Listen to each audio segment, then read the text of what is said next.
Hi, my name is Alyssa Carson. I am a white woman with dark brown hair, wearing a blue flight suit that looks kind of like a pilot suit with a patch with my name on it. And I am 22 years old. I'm from Baton Rouge, Louisiana. My favorite food would probably be crawfish since I'm from Louisiana, but I'm also a really big sushi person as well. A fun fact about me is that I played competitive soccer for 10 years. An inspirational quote I think that I really try to embrace in my day-to-day life is to never let anyone take your dreams away from you, just because it's hard to have big dreams and all the outside noise on yourself. So it's really important to remember that if you want it, you can accomplish it without all that other noise kind of preventing you from getting there. So ever since I was a little girl, I've always been interested in space and the idea of working in the space industry. So I've been getting involved with any and all citizen science research or doing any other programs to begin building a resume to one day apply. So I went to college and graduated with a degree in astrobiology, and now I'm also currently working on a PhD in space and planetary science to be involved with some of the scientific research that happens for some of the future lunar and also Mars missions. My main focus is dealing with life, so I study bacteria and see if we could find life elsewhere, potentially on Mars. We're trying to figure it out. So that is my realm of science within the space industry. So I was interested in space when I was really young. I remember going and asking my dad all these questions like, have people been to space before? You know, is space even real? And so I kind of had all these just goofy questions, but no one in my family had any sort of space or science background.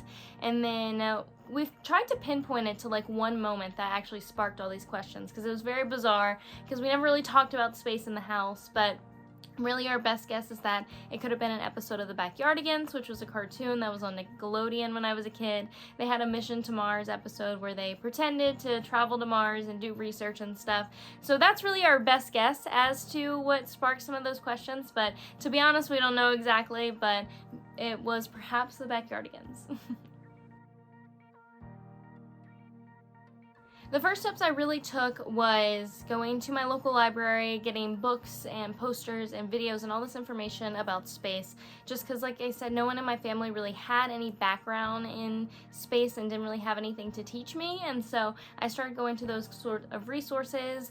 I started asking my teachers, to really help my interest in math and science, and asking if they had anything else to kind of help me learn a little bit. But I was always trying to do different hands-on activities, because I know I liked space, but I had no idea what within space I liked. I could be an engineer, a scientist, I could, do any wave of specific work within space. And so I was really trying to figure out what I liked the most. So growing up, I was all sorts of hands-on. I joined like the little robotics team at my school just to see if I would like it, just to see if that would be an avenue. I always had space in the back of my head, but I still tried all these different avenues just to see, okay, what do I like the most? Because I really didn't know, and I couldn't really tell without physically doing it. I was a very hands-on kid, and so I was always just dipping my toe in all these different projects because I was really trying to figure out what I was most interested in. And by doing that, I fell into, a citizen science research organization called IIAS, and I still work with them today,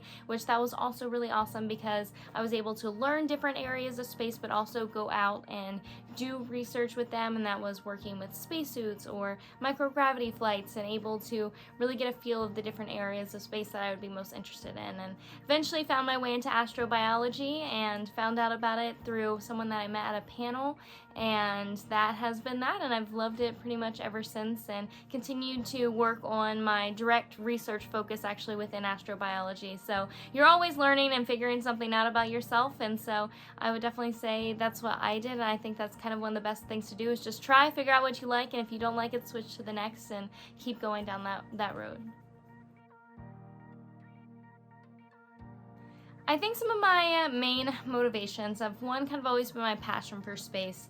And it's always been very interesting because I liked space when I was younger, but the more I learned about space, the more I became even more passionate about it. I really just wanted to give back to the space industry. The more I was able to learn, what the space industry gives us, the amount of technology and knowledge, and, it's really common to think of space as us just like sending things out into space and then we never see it again. But really, everything that we do up there comes back down to Earth and helps everything here on Earth. And so the more I was able to learn about it, I really just wanted to contribute to that in some way. And so that's why I was always trying to figure out what I would be best in, because I wanted to find that one thing that I'd be really good in that would help contribute the most. So that's really been my biggest motivation, and also just continuing to teach kids about some of these, non-traditional jobs that there are in the world. We think of space always as math and science jobs, where psychology is huge in the space industry, or the people that have to figure out how we send food to space, or designing spacesuits. All these different jobs aren't as math or science focused, and so I think it's really important that we kind of break down some of these really complicated jobs, because they seem intimidating and then it seems like too much work or too hard to go into them, but really they're possible for anyone who has that interest, and so it's important for them to know that they can get there.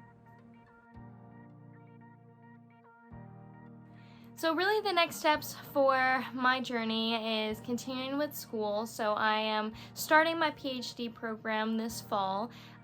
So it will be a little bit of a lengthy journey to get the PhD, but it's probably about 5 years working on my research and writing a dissertation and everything, but that's really my next few steps.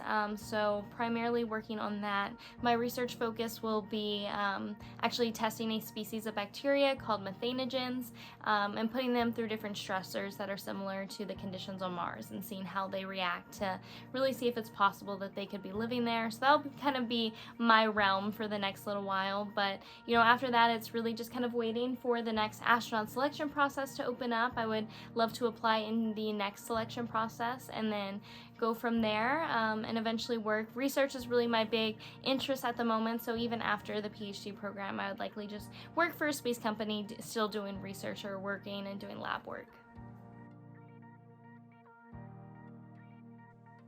I think within space, there has been a push for, the last few years getting more women involved in the space industry. Typically, if you look at some of the more recent astronaut selection processes, they've been more half women, half male. So that's been really good to see. But, one of the biggest factors about the space industry is that we really only see, like the astronauts that go to space, or some of these, people that are televised. And it's so interesting because it takes tens of thousands of people to send that one astronaut into space.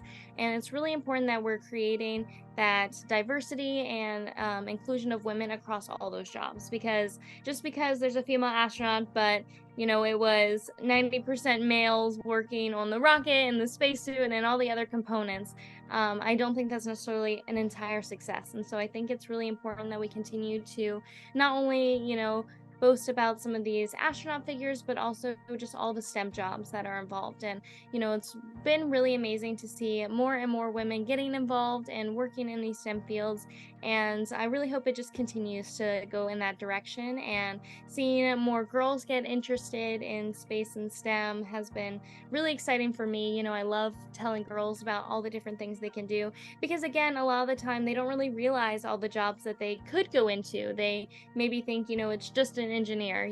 I was a young girl, I didn't want to be an engineer either, but I'm still working a STEM job. And so I can kind of see that perspective of, we really think the space industry goes in one direction when really it can go in all sorts of directions that you can really love. So I love being able to teach that, and also see other young girls get that interest and want to pursue their own dreams within STEM, no matter what the path may be.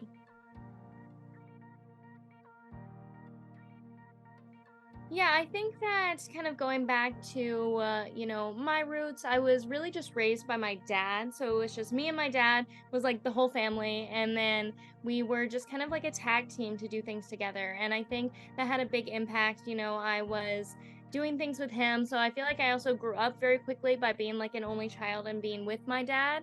And I think in that way I was super eager, but I also got a lot of attention, which I guess also helped. But it was really awesome to just kind of have the fact that my dad was supportive of my interests and my dreams and wanting to help support it in any way that he could, even if he did not understand space at all, because it took him a while to really pick up on some of the things. But it was really, really fun to kind of have that bond, though, between the two of us, where we could travel, do things that were really interesting to me for space, and kind of have that flexibility to do that. So that really had a really big impact on going about my dream, and I definitely would not be where I am without his support and all his help in traveling with me. And so I think that made a big difference. And then I think it also helped a lot with me wanting to share a little bit of my story and share that to other young kids in whatever their situations may be, and kind of help inspire them that despite those situations, figuring out ways or working out ways to even the smallest things to start getting towards those dreams that they may have, even if it is just telling a teacher, hey, I'm interested in this, or start communicating some of those ideas, because you really never know where the opportunities may come from. So I have done a good bit of travel, both in speaking, but also some of the different research campaigns I've done. Some of the research stuff that we've done have been over in Iceland or up in Canada, and so that's been really exciting, especially to see kind of the space industry on a global scale is very, very fascinating. It is really interesting to see what different space agencies are doing in different countries, or different projects, different companies, what they're working on. And I think space is something that really unifies us as people. It's something that we all can kind of have like a common goal for. And I think that that is really, really important, because we can look up at these big goals and kind of unify. And so it's been really exciting to see some of the new projects within space really have more of a global impact. So that's been really cool. And then also speaking as well. I also love traveling and just speaking to different groups of people, and also sharing some of the opportunities, because a lot of times when people think space, they only think NASA. And I love being able to share with also kids in other countries what their own country has as far as resources for different space programs, because they may not think of that, because when we think space, we think of NASA, but there are loads of companies. NASA has loads of contractors and other companies working under them. So it's important to keep those in mind too. And then also what's actually happening where they are. I think I wish adults really had a perspective on how teenagers see the world, or really just the change that there is in how teenagers see the world. I think a lot of the time as adults, we can really just only see things from one perspective of how it was when they were younger. And, a lot of that comes with some of like the social media, or how interconnected teenagers are now with the internet and those sorts of connections, because it is really a whole new world with that age of social media. But there are a lot of benefits to it. And so I think it's kind of hard to see both ways. I think one of the biggest benefits of, today and for young kids today is that they can have access to see what some of these jobs look like. I mean, even just through social media, they can see someone doing their dream job and seeing what they do on a day-to-day basis, see how they do it, really get a good idea of, oh, would I also like to do that? But then also see other types of jobs to see if those are more interesting, and they can really get some of that inside perspective on some of these career paths, or, even reaching out to them. I think that is insane that, someone could see an engineer or a scientist or a researcher or anyone like that posting on the internet and ask them, hey, how did you get there? Do you have any resources or contacts for me? And I think that's really huge that connection is able to be made. And so I think it's kind of encouraging some of that, encouraging the use of the internet in those positive ways, because there is a lot of good that can come out of it. I think definitely my biggest supporter has always been my dad, but my family in general has been very supportive of my dreams and my goals. I will also say just a lot of the people I've met in the space industry they've been very supportive. Even when I was young and asking them, how to get to their shoes, they're also always wanting to, put that inspiration or love of space into the next young kid. And so I think being able to have those moments of speaking with other astronauts or other people working in the space industry was a big motivator for me, because I was seeing them do what I wanted to do, and they were encouraging of it. And so I think a lot of that had a big impact as well. I do think that my image has changed a little bit as I've learned just more about myself and how, the things I want to do in the space industry. And also just learning more about how the world works can make a very big impact. I mean, when I was younger, I definitely had the big interest of becoming an astronaut, and I still obviously would love the opportunity to go to space and become an astronaut, but I do think that just in general today, what I'm working on is more of just a positive impact in the space industry. And if that comes one day with the opportunity of going to space, I would absolutely love that. But, I think my primary goal now is more just the impact that is able to be made in the space industry, because I think that's what's really important, and also just the impact on the next generation. It is really important to continue to inspire kids and fill their interest in these space fields, and so I love the opportunities to do that. And so I think there's been a big change in my interests or motivations a little bit in what I am working towards, and everything I think is for the better. But really just continuing to focus on my goals and getting there as best as I can.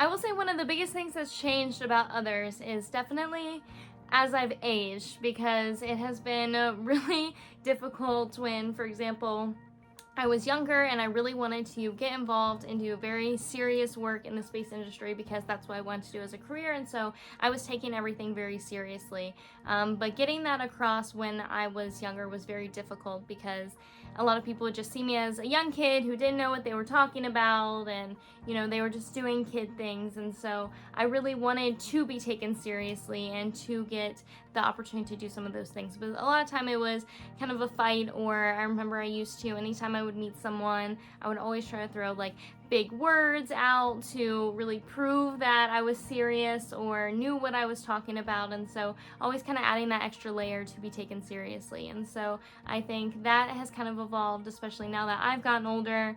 I feel amazing now that I have a degree, because I feel like I have a little level of, okay, I can be taken seriously to the extent of that I have all this background knowledge on this topic. And so I think kind of that age factor has evolved over time.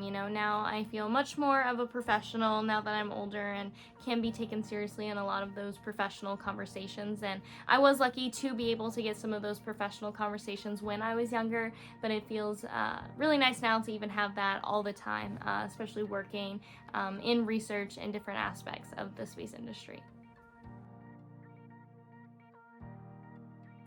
I think a lot of my daily practices is really just also having time to relax and have a good work-life balance. I think is really important, which was something I kind of always had to figure out, since I had an interest in space when I was young, but I also was a normal kid as well. So I was kind of balancing my interest in space, but also just being a kid and playing sports or doing dance or playing piano or just having a sleepover and things like that. And I think that that's something that really helps actually now into my adult life, and I kind of have a little good background for that separation of working or doing schoolwork, but also just kind of having a very normal life. So I think just some of the typical day-to-day things like taking care of my dog or going on a walk with him or things like that just kind of recenter and relax me and bring me back, and having that time. And also I love my dog, so he's amazing to be able to do that. But little things like that I think are perfect to just kind of relax yourself and bring you back from either a hard day or a lot of the work that I do. Just kind of come home and forget about all of it and just focus on relaxing and taking time to myself as well. I would definitely say difficult days in my journey. It's always hard working towards a really big goal. It was also something I had to figure out. I mean, having really large aspirations of a kid, I really had to break it down into smaller goals and really be proud of those achievements as I worked my way. Having this goal of, oh, you know, that won't actually get fulfilled for, you know, 10 years from now, or, you know, that kind of thing. You really need that motivation as you move forward. And so I really needed those smaller goals. And that was a big way I helped with any sort of difficult times. You know, I had a smaller goal I was working towards. And so if I could just get there and celebrate that and be happy about that, then I could start working towards the next. And so that little pathway was a good way to keep me going towards a lot of the goals, or even just surrounding myself with my support system was a great way. But yeah, no matter what it may be, just whether it was something within school, relying on my friends, or with it was something with kind of the research side or work, leaning on family or someone I was close to in those programs, and just having someone to talk through things with always helps. And so I think that has also been a big support as well.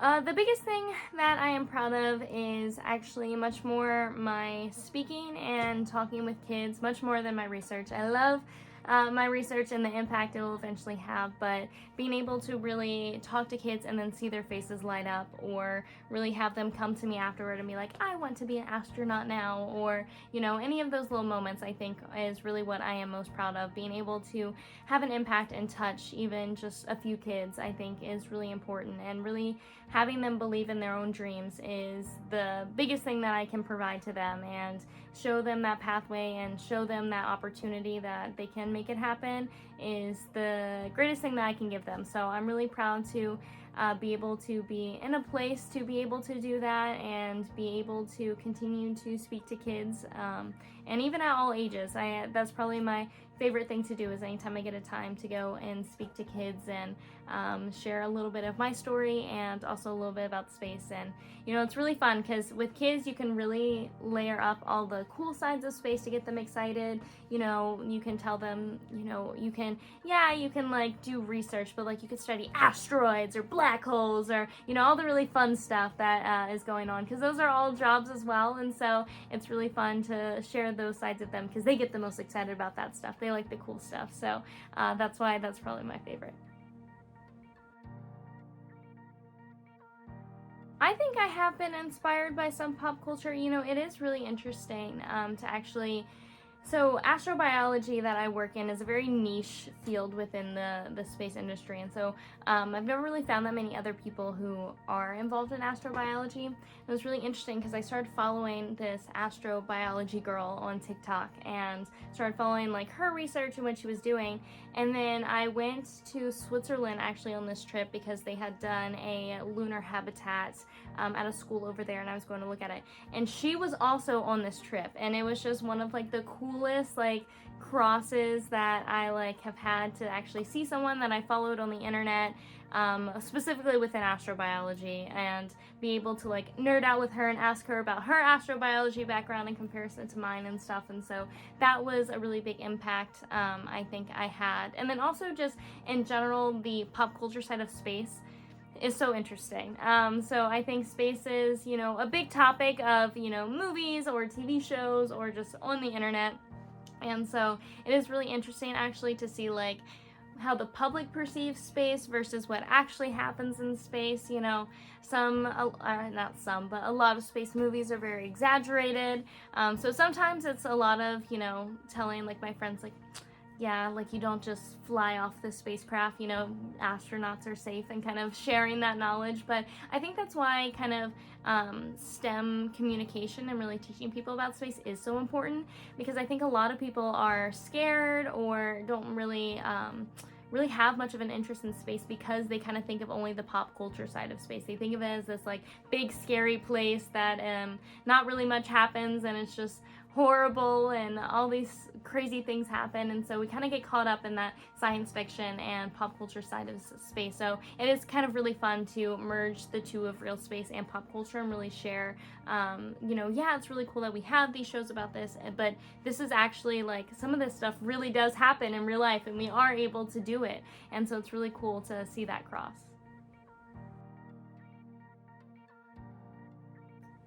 Yeah, definitely for books and stuff. I mean, a lot of astronauts have written several books, which I have always found really interesting.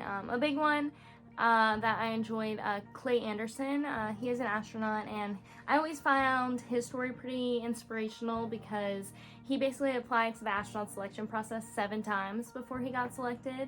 And so I think it really shows like the grit and the motivation to keep trying and keep trying, because there's so many factors that go into the selection process. And so it's not really always, you know, you're not good enough. He could have the perfect resume the first time, but maybe they just had too many pilots in the program already at that point, or they just weren't looking for that at that moment. And so a lot of it's about timing as well. And so his story was always a huge inspiration, and so his book was really interesting.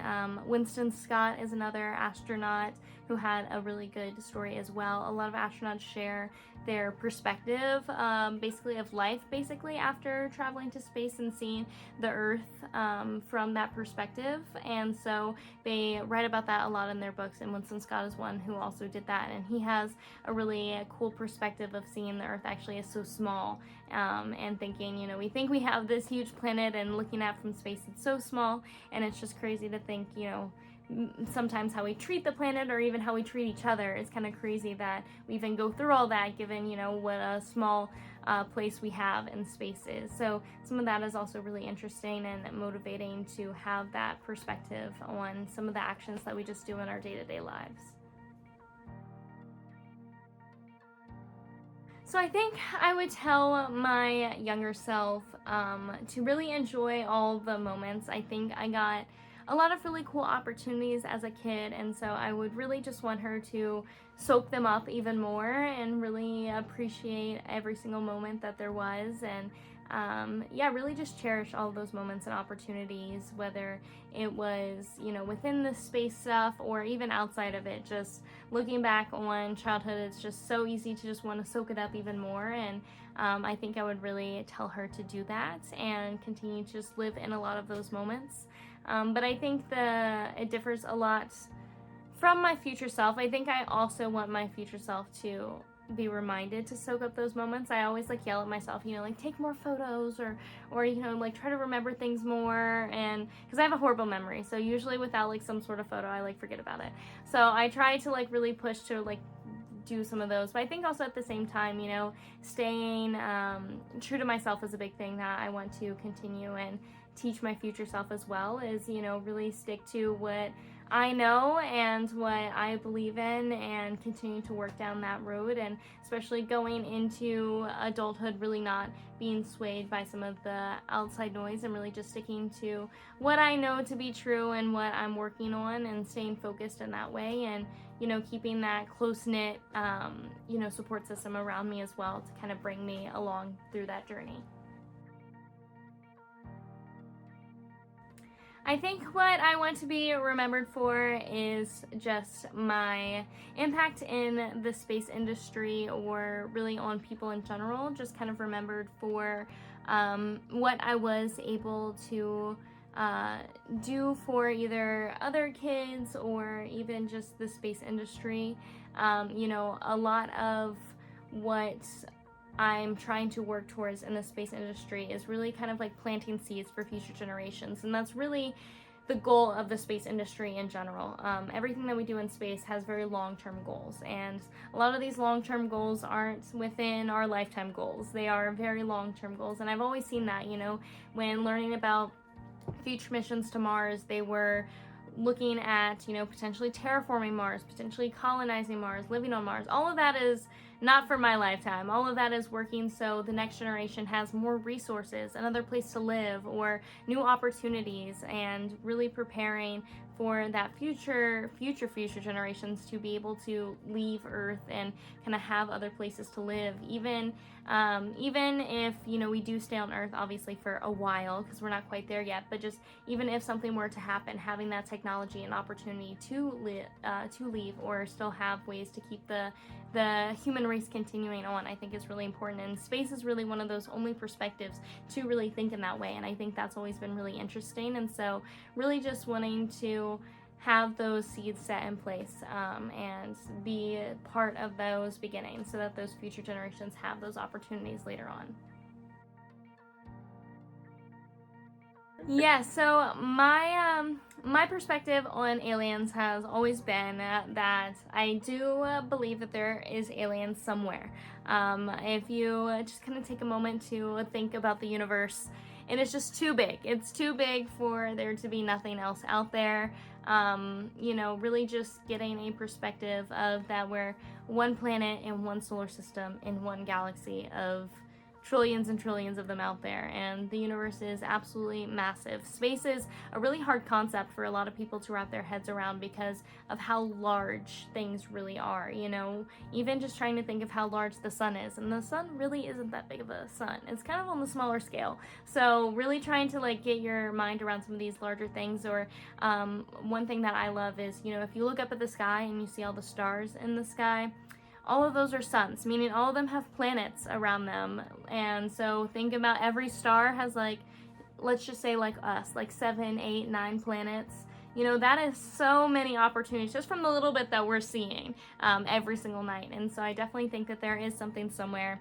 How close they are to us, I don't know. That part I'm still really unsure of. I don't necessarily know if they've contacted us or if they're nearby or that sort of stuff, but I do think some of the biggest opportunity for different types of life near us. For example, a lot of my work is looking for signs of life on Mars or signs of life on Titan or exoplanets, but really the signs of life we're looking for are bacterial life. So definitely would be cool. I would still count it as an alien. I don't know if other people would, but I count that as an alien. But it's definitely more bacterial and a very simple life form. But it's still very fascinating to figure out if life works differently out in the solar system, because we know that we are really just made of water, carbon. A lot of these were very organic materials, but it is possible we really look for those resources elsewhere when we look for life, but they could also run off of methane or something completely different. We don't know. We can't predict those things, but I think that's what's really cool, is looking for life that operates completely different from us. But I guess that is part of the mystery of aliens, is really how different they are from us and how they function. But hopefully one day we'll figure it out.